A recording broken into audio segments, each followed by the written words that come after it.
또 좋은 또 행복한 아침이죠. 흰눈이 온 대지를 다 덮어서 제가 아틀란타에 온 이래로 처음 이런 거 봤습니다. 처음이에요. 지난번보다 좀 덜. 그때 눈 왔을 때는 제가 칼리지데일에서 기도주일 인도하느라고 네. 이렇게 눈이 많이 오니까 우리 여자분들이 마음이 좀 설레시는 분들이 많은 것 같아요.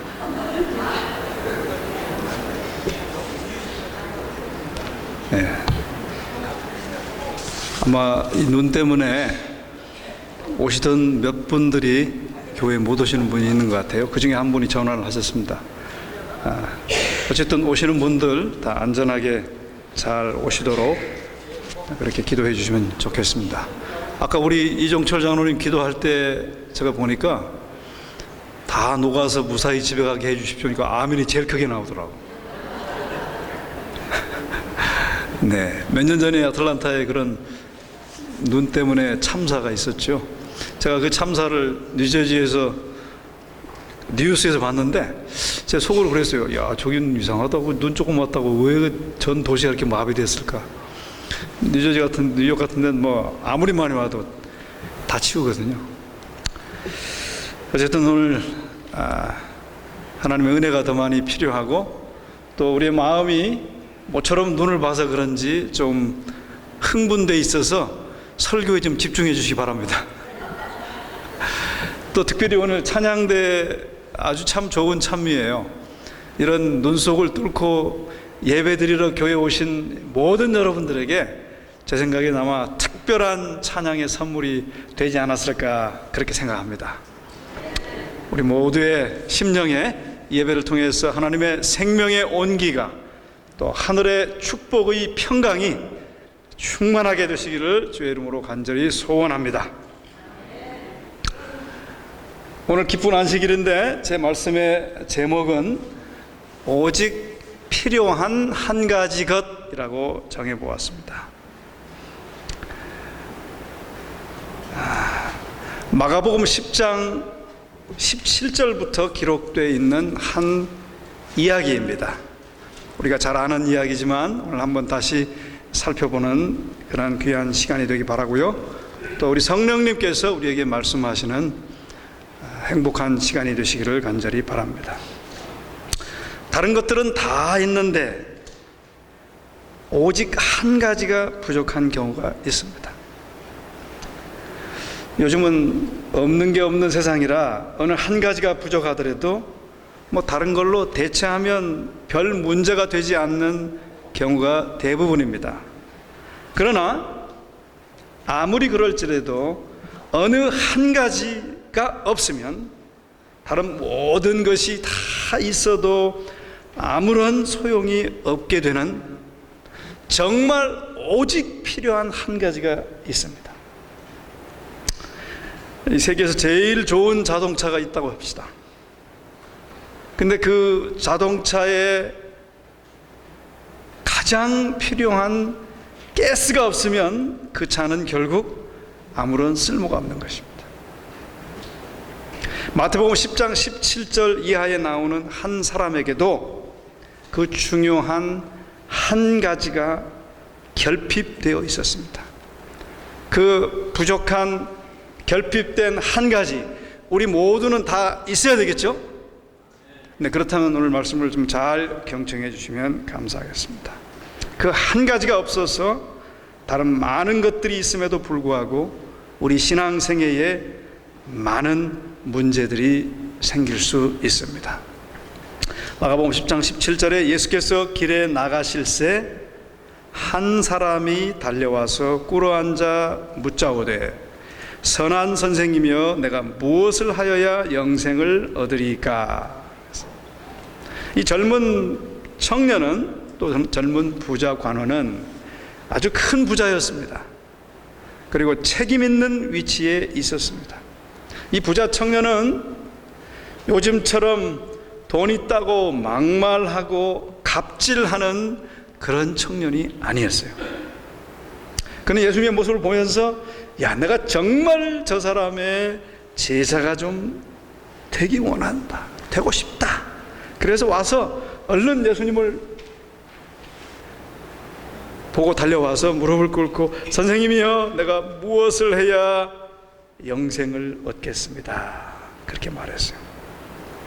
근데 거기 예수님께서 뭐라고 대답하셨냐면 이제 이 청년이 선한 선생님이여 내가 무엇을 하여 영생을 얻으리까 그렇게 말하니까 18절에 예수께서 이르시되 네가 어찌하여 나를 선하다 일컫느냐 하나님 한 분 외에는 선한 이가 없느니라. 그게 무슨 말인지 여러분 다 이해하시죠? 이 청년이 예수님께 와서 선한 선생님이여 그렇게 물었어요. 그러니까 아직 하나님의 아들로 또 메시아로 모르는 겁니다. 그러니까 선한 선생님이여 라고 물었기 때문에 예수님께서 그걸 받아치신 거예요.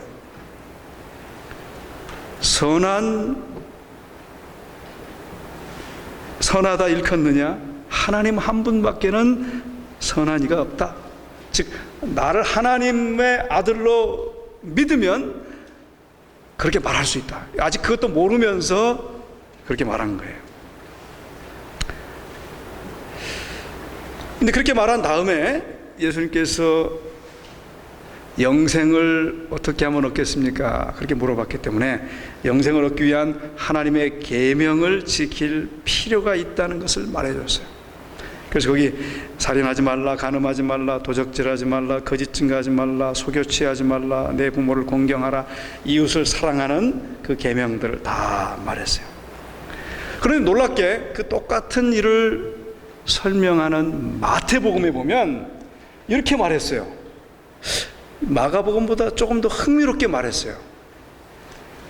다 함께 읽어볼까요? 시작. 내가 생명에 들어가려면 계명들을 지키라.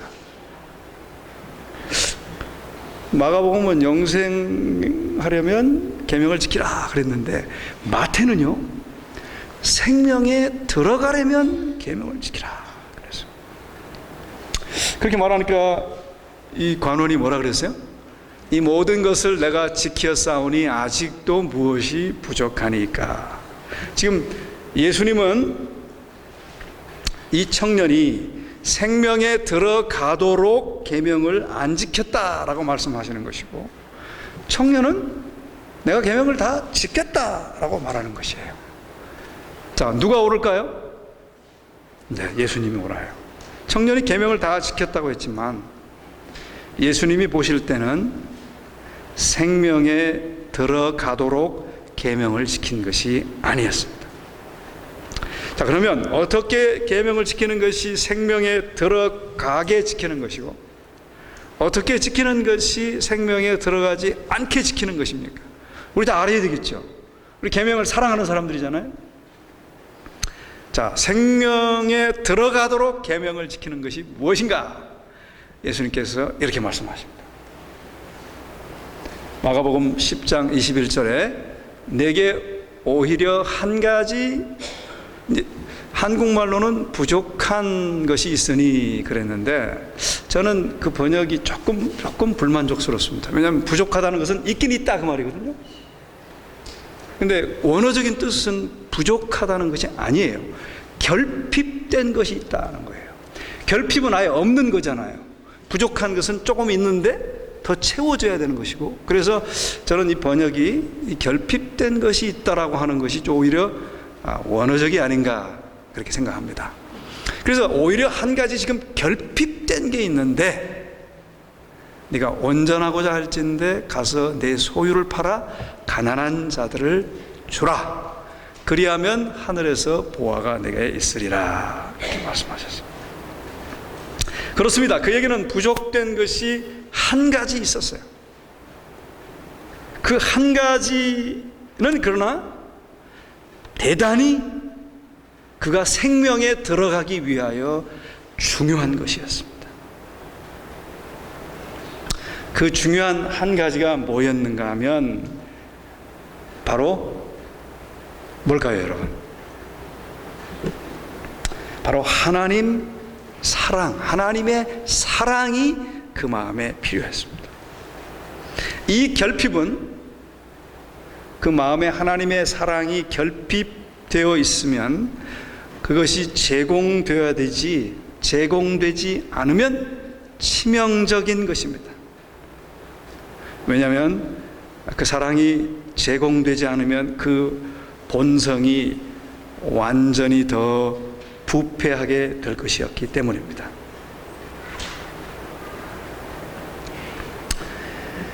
자, 그런데 하나님의 사랑을 우리 마음에 받기 위해서는 뭐가 필요한가 하면 자사랑하는 것을 포기해야 돼요.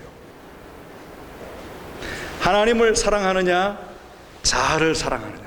자, 여러분 한번 손 들어보세요. 하나님을 나는 사랑한다 하면 손 들어보세요.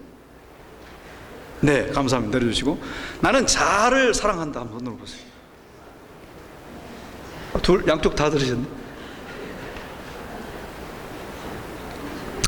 여러분, 우리가 자아 만족의 정신으로 계속 행하면 우리의 자아 사랑은 더욱 강해집니다.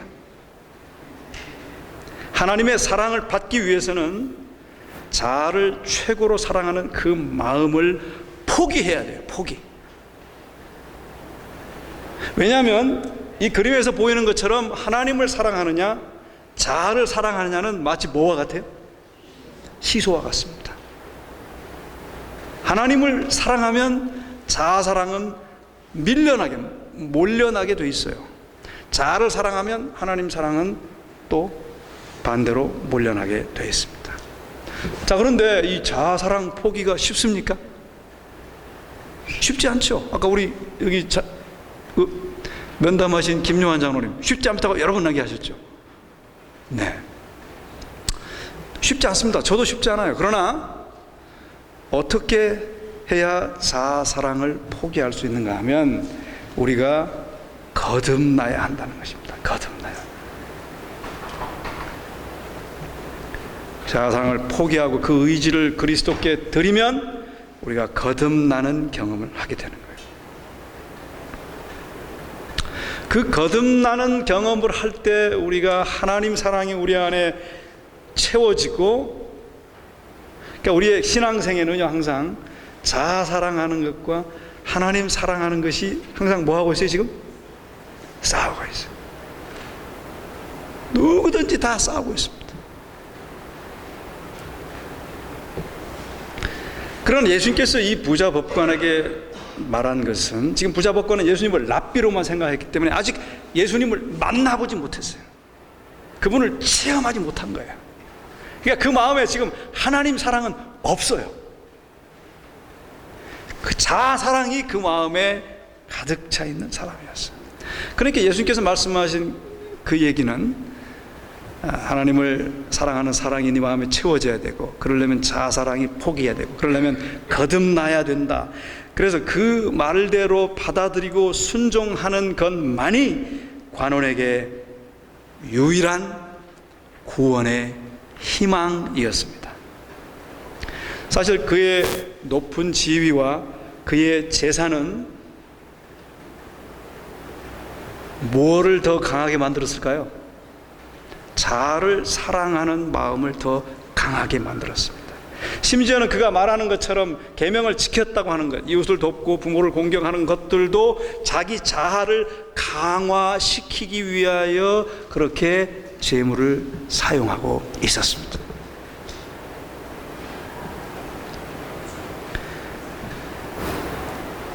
우리가 거듭나고 그 다음에 주님께 다 드려야 우리 생애에 문제가 없습니다. 다 드리지 않는 부분에서 항상 문제가 생겨요. 저도 제 마음에 다 드리기 어려운 한 부분이 있어요. 근데 그건 큰 죄는 아닌 것 같지만 그래도 그게 참 어려워요. 늘 기도하는데 요즘은 조금 그런 마음이 좀 많이 좀 수그러드는 것 같은데, 우리가 다 드리지 않고 주님을 따라가려고 하면 드리지 않는 부분에서 항상 문제가 있습니다. 사탄은 우리가 드리지 않고 남겨놓은 부분을 집중적으로 공격합니다. 자존심, 또 재물에 대한 욕심, 명예심, 나의 어떤 성품의 모난 부분, 계속적으로 그것을 공격합니다. 그럴 때마다 시험에 걸려 넘어지고 미혹당하게 되는 것입니다. 그래서 많은 그리스도인들이 똑같은 종류의 시험과 죄에 반복해서 쓰러지는 이유가 바로 거기 있어요. 다 드려야 돼요. 다 드려서 하나님께서 그걸 고치시도록 하셔야 합니다. 그리고 거듭나면 모든 걸 다 드릴 수 있게 돼요. 모든 걸 다 드릴 수 있어야 돼요. 근데 그가 영생을 원했지만 그는 그의 재산이 가져올 현세의 유익도 원하였습니다. 그는 자기 재물을 다 주어서 나눠주는 그것이 너무 큰 거였기 때문에 성경은 이렇게 말하죠. 그가 재물이 많은 거로 슬퍼하면서 떠나갔다. 그가 슬퍼하면서 떠나갔다는 것은 그동안 계명을 지키긴 지켰다고 말하지만 다 기만하는 계명 지키기 순종이었습니다. 즉 거듭남으로 사랑이 충만하여서 사랑으로 역사하는 순종이 아니고 그냥 표면적으로 기계적으로 체면상 계명을 지키는 것입니다. 그러니까 생명에 들어가는 순종이 아니에요. 여기 한번 잘 보십시오. 아까 제가 말씀드린 것처럼 우리가 아무리 하찮은 거라도요, 우리 삶에, 우리 인생에, 우리 신앙생애에 아무리 하찮은 거라도요, 아무리 불확실하고 무가치 할지라도 이 세상 사물을 귀중히 여기면 그것들이 마음을 모두 빼앗는 것이 되고 말 것이다 라고 시대성경은 얘기합니다. 모두 드리라고 하는 이유가 바로 그거예요. 모두 드리지 않으면, 그래서 그 모두 드린 하나님께로부터 지도를 받고 성령의 인도하신 대로 하지 않으면 그것들이 우리의 마음을 빼앗게 된다.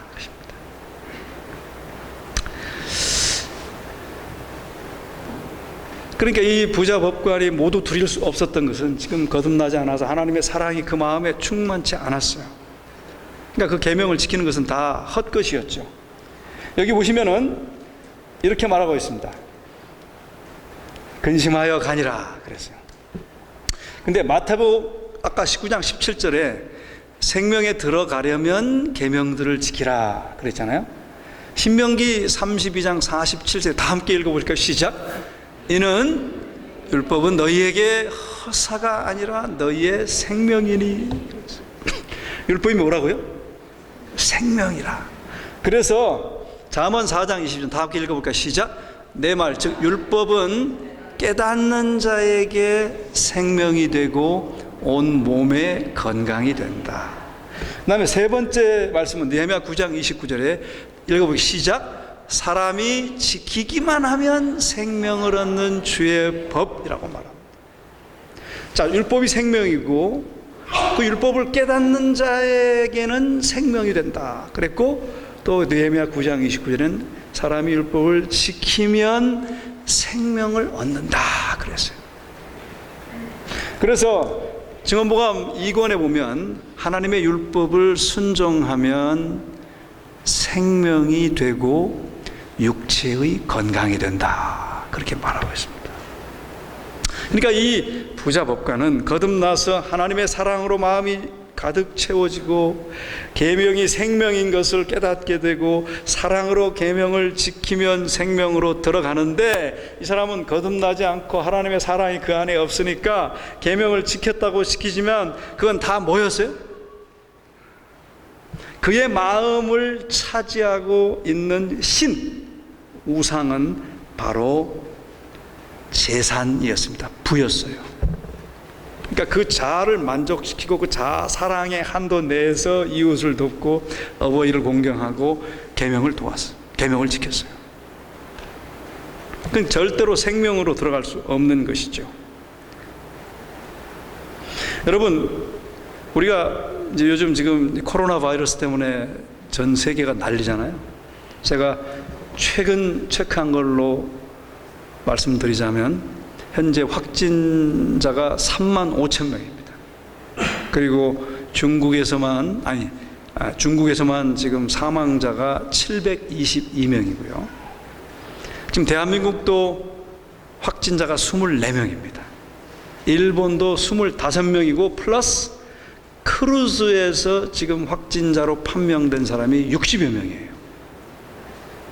전 세계 30여 개국에 지금 급속하게 확산되어 있습니다. 여러분, 코로나 바이러스에 감염되고 확진된 사람은 오직 한 가지가 필요해요. 그 한 가지가 뭡니까? 백신이에요. 백신. 백신이 몸에 들어가야 환자 몸에 있는 코로나 바이러스를 제거 또는 몰아내서 생명을 다시 찾게 됩니다. 즉 코로나 바이러스 확진자가 생명을 얻기 위해 가장 필수적인 것은 오직 한 가지, 백신이에요. 근데 그 백신이 지금 올 말까지도 개발되기 어렵다, 그렇게 말하는 것입니다. 어떤 사람은 뭐 몇 개월, 그런데 아마 어려울 것 같아요, 제가 보기에. 백신도 만들어지지 않고 속수무책으로 바이러스는 확산되고, 그러는 중에 공항, 백화점, 심지어는 바다 위에 특급 호텔이라고 얘기했던 크루즈까지 슈퍼 감염원이 되면서 이 코로나 바이러스가 확산되고 백신이 없습니다. 지금 미국도, 제가 뉴저지에 있을 때 그 배연 항구에서 교인들과 함께 크루즈를 타고 간 적이 있었는데, 그 배연 항구로 어저께인가 입항하는 그 배에서 확진자가 생겨가지고 난리예요, 난리. 사람이 아주 좋고 아주 훌륭하고 돈이 많고 그래도 소용없어요. 백신이 없으면 죽습니다.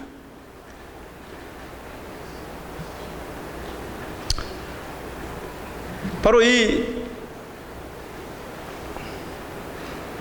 여러분, 이 사람이 누군지 아시죠? 네, 이 사람이 누군가 하면 작년 12월 30일에 최초로 이 코로나 바이러스를 경고한 의사입니다. 근데 그가 이 전염병이 창궐 할 수 있으니까 이거 빨리 손을 써야 된다, 그러니까 중국 정부에서 이 사람을 체포했어요. 유언비어 날조로 체포해가지고, 또 다시는 그런 소리 하면 큰일 나? 알았어? 그리고 풀어줬어요. 그리고 그냥 창궐하기 시작했고, 결국은 이 사람도 환자를 치료하다가 환자로부터 전염됐어요. 1일날, 한 일주일 됐죠. 1일날 전염돼서 확진 판정을 받고 6일 밤에 숨졌습니다. 심지어는 세계보건기구 WHO에서도 트위터를 통해서 리원양 의사의 죽음이 매우 슬프다면서 그가 한 일을 기릴 필요가 있다라고 애도의 뜻을 전했습니다. 이렇게 좋은 일을 하고 훌륭한 의사도 코로나 바이러스 백신이 없어서 죽었습니다. 아무리 돈이 많고 사람이 좋고 이웃을 사랑하는 계명을 잘 지킨다 해도 코로나 바이러스 확진자가 되고 백신이 없으면 죽을 수 있습니다. 백신이 있어야 돼요. 그렇죠? 마찬가지로 이 부자 법관은 재물을 좋아하는 자아사랑이라는 코로나 바이러스에 걸려 있었습니다. 그는 자아사랑 바이러스 확진자였어요. 여러분, 우리 모두도 자아사랑 바이러스 확진자들 혹시 아닌가요? 그런 자아사랑 바이러스 확진된 상태에서는 사람이 아무리 좋고 성품이 좋고 이웃도 잘 돕고 계명을 잘 지키는 듯 했던 이 부자 법관, 우리 그런 사람들 많죠? 그러나 그렇게 계명을 지켜도 그것은 자아사랑 확진자에 불과합니다. 이 자아사랑, 확진자에게 그 바이러스를 퇴치하고 참 생명에 들어가려면 영적 백신이 필요해요. 뭐가 필요하죠? 하나님의 사랑이 백신입니다. 그 하나님의 사랑이 들어와야 자기 최고 사랑하는 바이러스를 몰아내고 회복되고 생명에 들어가며 생명적인 참된 돕는 일, 즉 참되게 계명을 지킬 수 있는 것입니다. 제가 이걸 간단하게 좀 요약해 봤어요. 코로나 바이러스 환자, 확진자, 백신이 필요해요. 없으면 죽습니다. 있으면 육적 생명을 얻어요. 자기사랑 바이러스에 걸린 자가 확진되면 하나님 사랑의 백신을 맞아야 돼요. 그 하나님 사랑의 백신이 없으면 사망입니다. 그러나 그 사망의 백신을 거듭남으로 받으면 계명을 지켜도 생명에 들어가는 계명을 지키게 되는 거예요. 이 부자복관처럼 생명에 들어가지 못하는 계명을 지키는 게 아니에요. 생명에 들어가는 계명을 지키면서 참 생명을 누리고 그 다음에 영원한 생명을 받게 되는 것이죠. 그리고 그런 사람만이 모든 걸 주께 드리는 거예요. 모든 걸. 그래서 예수님께서 이 부자 법관에게 너 계명 지킨다고 그랬지? 그 다 자아사랑을 위한 계명 지키는 거였어. 내 사랑 받아야 돼. 내 사랑의 백신 받아야 돼. 그렇지 않으면 너 죽는 거야. 그렇게 말했는데도 이 자아사랑 백신 때문에 중증이 되어서 이 법관은 그냥 떠나가고 말았어요. 사랑하는 우리 성도님들이시여, 우리 무수한 많은 사람들이 이런 상태에서 그리스도와 세상을 저울질하고 있습니다. 저울질만 하는 게 아니고 이 부자 법관이 저울질을 했잖아요. 그러다가 이거 안 되겠다 그러고 떠나갔어요. 우리도 저울질을 하는 경우가 많죠.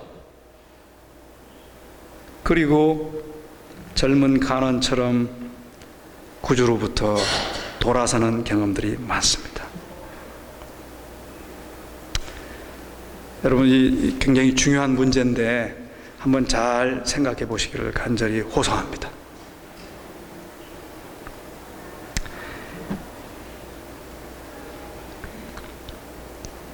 그렇게 생명적으로 계명을 지키면, 잘 들으십시오. 그렇게 생명적으로 계명을 지키면 생명으로 들어가기 때문에 품성이 변화되게 돼 있습니다. 제 말이 아니고요, 영감이 그래서 이렇게 말합니다. 하나님의 율법에 대한 순종은 단순히 법문에 대한 순종이 아니라, 다 함께 읽어보세요. 시작. 실제로 생명에 들어가고 품성으로 예정될 수 있는 순종이다.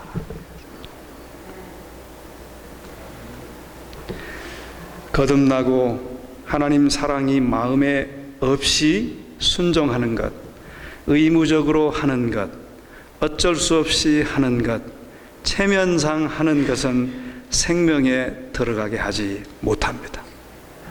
주님을 사랑하기 때문에, 주님이 너무 좋기 때문에, 주님이 말씀하신 그 말씀을 따르고, 기쁨이 너무 충만해서 주님을 따르고, 너무 기뻐서 기쁨으로 하는 것만이 실제적으로 우리 자신들에게 생명적이고 또 생명에 들어가게 하고, 그것이, 그런 순종이 우리의 품성을 변화시켜요.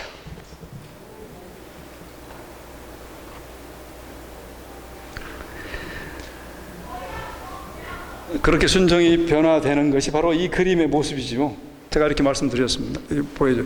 예수님이고, 예수님 포도나무예요. 포도나무에 달린 포도송이들, 우리의 모습인데, 그러니까 예수님이 생명이고 그 생명을 통해서 거듭난 중생, 새 생명을 얻고 그 안에서 계명을 순종하니까 품성이라고 하는 포도나무의 포도 열매가 뭐 어떻게 주렁주렁 열리게 되는 거죠. 그러니까 여러분, 우리가 아무리 교회 일을 열심히 해도, 아무리 설교를 잘해도 품성이 아니면 아닙니다. 그건 제 얘기가 아니에요. 예수님이 말씀하신 거고 성경이 말했고 영감의 글이 다시 한번 확증해주고 있습니다.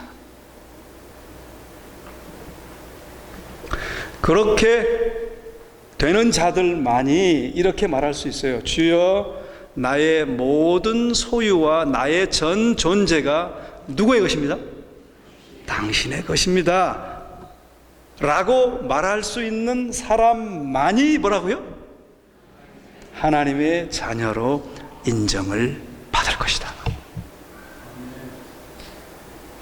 이게 바로 재림교회에 주시는 영원한 복음입니다. 2300주야도 일부분이에요. 그 2300주야를 증거해서 내가 그리스도를 닮는 사람이 되느냐, 이게 중요한 거예요.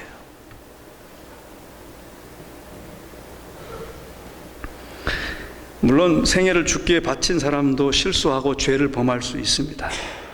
그러나 그런 사람은 실수해서 죄를 범한다 할지라도 죄 가운데 오래 머물지 않습니다. 왜냐하면 죄를 계속해서 붙잡지 않는 사람이기 때문에 그래요. 또 죄를 짓게 되면 너무 죄송하고 부끄럽고 수치스럽기 때문에 주님에게 더 나아가서 더 통회하게 됩니다. 그런 사람의 회개는 점점 더 깊어집니다. 죄를 범하기 전보다 더 겸손하게 되고 하나님의 손을 더 굳게 붙잡는 사람으로 변화됩니다. 죄를 범할 때마다 자신을 의지하지 않고 하나님만을 의지해야 승리할 수 있다는 깨달음도 점점 더 깊어갑니다. 그래서 그리스도만을 잡고 동행하기 위하여 모든 걸 내려놓고 말씀과 기도로 순종하는 생명의 계명을 지키게 되는 거예요. 이것이 바로 거듭난 그리스도인의 경험입니다. 사랑하는 성도님들이시죠. 우리 예수님 말한 것처럼 모든 걸 다 주께 드릴 수 있습니까? 우리는 그리스도께 아니요라고 말하는 것이 무엇을 의미하는지 생각해 봐야 합니다. 만약 다 드리지 못하는 내 삶의 부분, 재산, 명예, 학식, 자녀, 배우자, 그리스도께 아니요라고 말하는 것이 무엇인지 생각하게 되시기를 간절히 부탁드립니다. 이 관원은 그렇게 말했죠. 아니요, 나는 당신께 모든 것은 드릴 수 없습니다 라고 말했어요. 우리도 같은 말을 하고 있지 않습니까?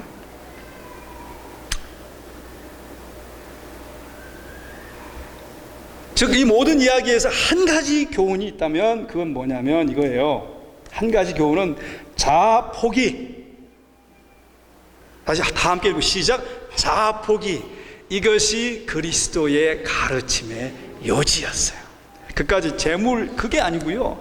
네가 나에게 완전히 포기해서 나의 사랑을 받으면 그게 재물 그런 거 다 내려놓을 수 있다.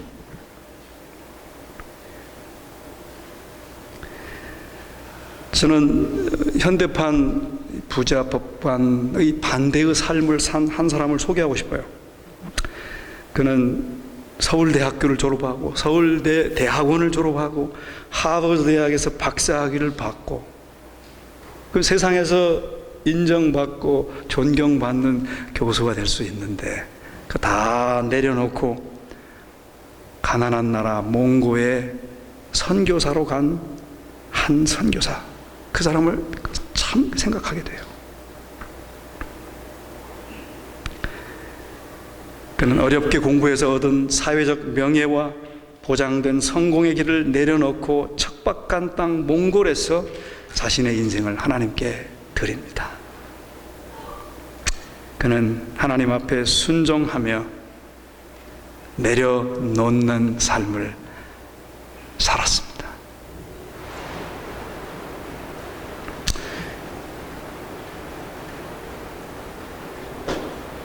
이 아름다운 찬양을 한번 들어보시기 바랍니다. 참 아름다운 찬양이에요. 우리 모두가 고백하고픈 찬양이죠.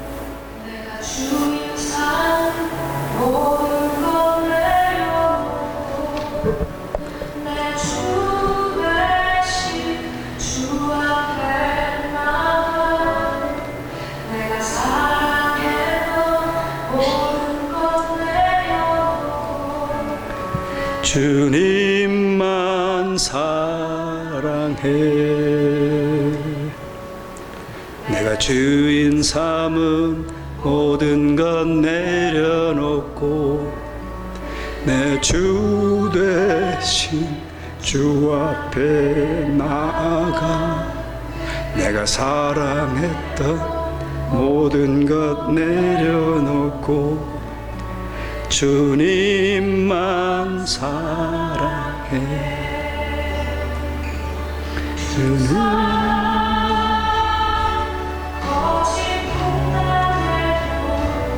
깊은 바다처럼 나를 잠잠케 해. 주 사랑 내 영혼의 반석 그 사랑 위에 서리.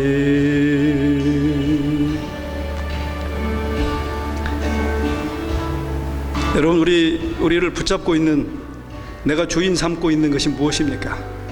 재물입니까? 명예입니까? 아니면 운동입니까?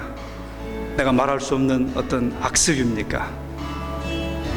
오늘 이 부자 법관처럼 돌아서지 마시고 주님 앞에 좀 다 내려놓으시면 어떻겠습니까?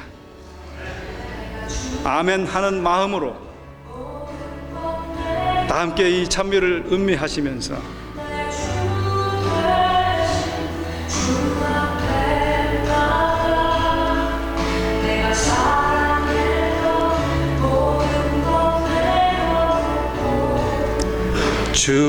주님만 사랑해.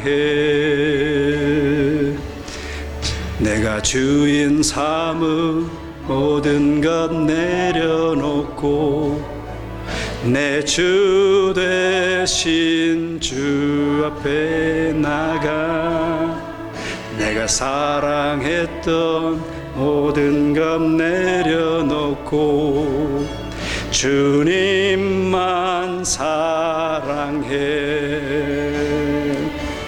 두 사랑 거친 풍랑에도 깊은 바다처럼 나를 잠잠케 해. 주 사랑 내 영혼의 반석 그 위랑 위에 서리.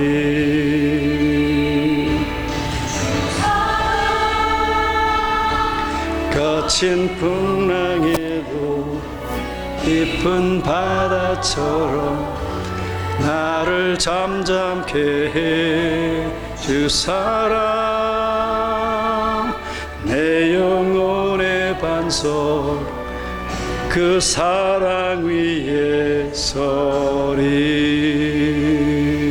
아멘. 하나님께서 우리 마음에 주인 되시고 모든 것 주께 내려놓으시고 그분의 인도하신 대로, 그분의 이끄신 대로 어린 양이 어디를 갈지라도 따라가는 참 재림 성도 되시기를 주의 이름으로 간절히 소원합니다.